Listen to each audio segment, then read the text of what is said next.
नमस्कार विद्यार्थी मित्रांनो, स्वागत आहे तुमचं माझ्या यूट्यूब चॅनलमध्ये।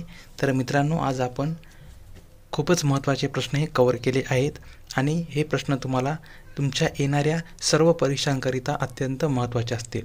त्यामुळे तुम्ही हा व्हिडिओ सुरूपासून शेवटपर्यंत पूर्ण पहा आणि तसेच चॅनलवर नवीन असाल तर चॅनलला सबस्क्राईब करून घ्या। तर मित्रांनो, आपण व्हिडिओला सुरुवात करूया। भारतातील सर्वात प्राचीन पर्वतरांग खालीलपैकी कोणती आहे? भारतातील सर्वात प्राचीन पर्वतरांग खालीलपैकी कोणती आहे?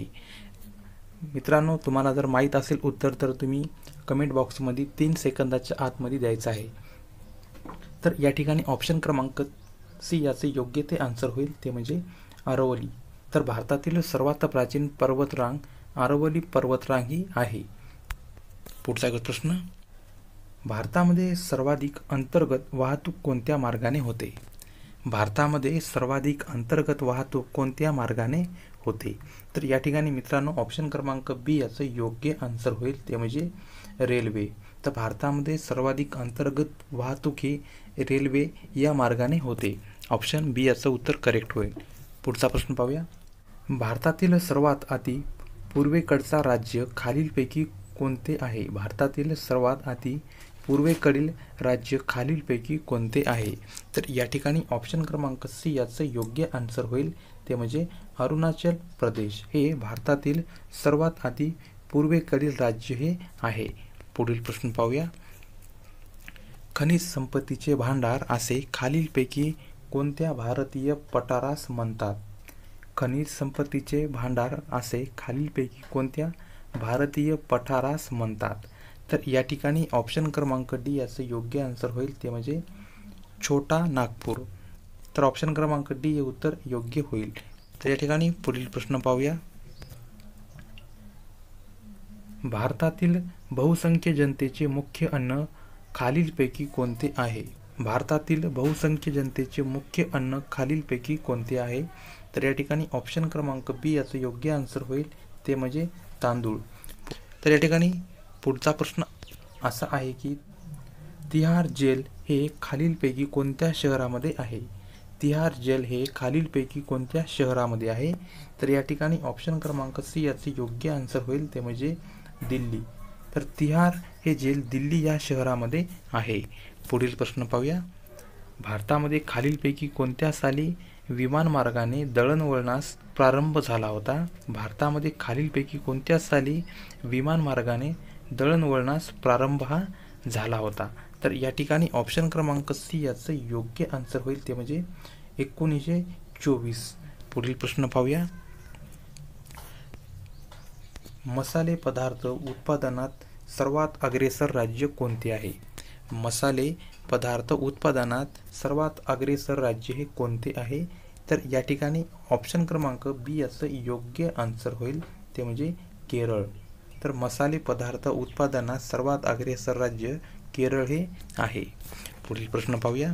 त्या ठिकाणी पुढचा प्रश्न असा आहे की खालीलपैकी कोणत्या बंदरास मुक्त बंदर असे म्हणून ओळखले जाते? खालीलपैकी कोणत्या बंदरास मुक्त बंदर म्हणून ओळखले जाते? तर या ठिकाणी ऑप्शन क्रमांक सी याचं योग्य आन्सर होईल, ते म्हणजे कांडला। पुढचा प्रश्न घेऊया। तर या ठिकाणी पुढील प्रश्न असा आहे की संगाई महोत्सव कोणत्या राज्यात साजरा केला जातो? संगाई हा महोत्सव कोणत्या राज्यामध्ये साजरा केला जातो? तर या ठिकाणी ऑप्शन क्रमांक सी याचे योग्य आन्सर होईल, ते म्हणजे मणिपूर। तर मणिपूर या राज्यामध्ये संगाई महोत्सव हा साजरा केला जातो।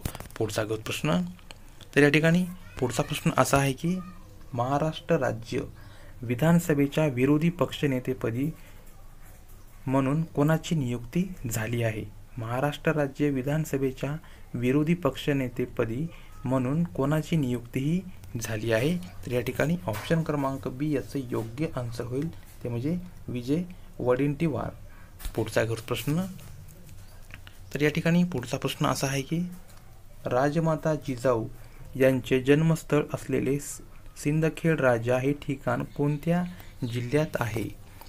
राजमाता जिजाऊ यांचे जन्मस्थळ असलेले सिंदखेड राजा हे ठिकाण कोणत्या जिल्ह्यामध्ये आहे? तर या ठिकाणी ऑप्शन क्रमांक सी याचं योग्य आन्सर होईल, ते म्हणजे बुलढाणा. पुढचा प्रश्न घेऊया. आशियातील सर्वात मोठे कृषी विश्वविद्यालय कोठे आहे? आशियातील सर्वात मोठे कृषी विश्वविद्यालय कोठे आहे? तर या ठिकाणी ऑप्शन क्रमांक ए याचं योग्य आन्सर होईल, ते म्हणजे हिसार या ठिकाणी आशियातील सर्वात मोठे कृषी विश्वविद्यालय हे आहे. पुढील प्रश्न पाहूया. तर या ठिकाणी पुढचा प्रश्न असा आहे की भारतातील केंद्रीय नारळ संशोधन संस्था कुठे आहे? भारतातील केंद्रीय नारळ संशोधन संस्था ही कुठे आहे? तर या ठिकाणी ऑप्शन क्रमांक सी याचं योग्य आन्सर होईल, ते म्हणजे केरळ. तर भारतातील केंद्रीय नारळ संशोधन संस्था ही केरळ या ठिकाणी आहे. पुढचा प्रश्न घेऊया. कोणत्या वर्षी मुंबई उच्च न्यायालयाच्या नागपूर खंडपीठाची स्थापना ही झाली? कोणत्या वर्षी मुंबई उच्च न्यायालयाच्या नागपूर खंडपीठाची स्थापना ही झाली? तर या ठिकाणी ऑप्शन क्रमांक सी याचं योग्य आन्सर होईल, ते म्हणजे 1940 साली मुंबई उच्च न्यायालयाच्या नागपूर खंडपीठाची स्थापना ही झाली. पुढचा प्रश्न. त्या ठिकाणी पुढचा प्रश्न असा आहे की एकमेव संघराज्य प्रदेशात स्वतंत्र उच्च न्यायालय आहे. टिंबटिंब एकमेव संघराज्य प्रदेशात स्वतंत्र उच्च न्यायालय हे आहे. तर या ठिकाणी ऑप्शन क्रमांक बी याचं योग्य आन्सर होईल, ते म्हणजे दिल्ली. पुढचा प्रश्न. महाभारतातील कुरुक्षेत्र हे रणांगण भारतात कोठे आहे? महाभारतातील कुरुक्षेत्र हे रणांगण भारतामध्ये कोठे आहे?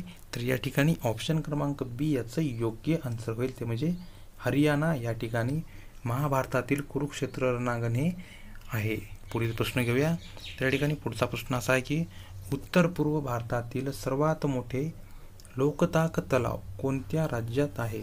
उत्तर पूर्व भारतातील सर्वात मोठे लोकताक तलाव कोणत्या राज्यामध्ये आहे? तर या ठिकाणी ऑप्शन क्रमांक सी याचं योग्य आन्सर होईल, ते म्हणजे मणिपूर या राज्यामध्ये उत्तर पूर्व भारतातील सर्वात मोठे लोकताक तलाव हे आहे. सूर्य सिद्धांत हा ग्रंथ कोणत्या प्राचीन ग्रंथकाराने लिहिला? सूर्य सिद्धांत हा ग्रंथ कोणत्या प्राचीन ग्रंथकाराने जो आहे तो लिहिला?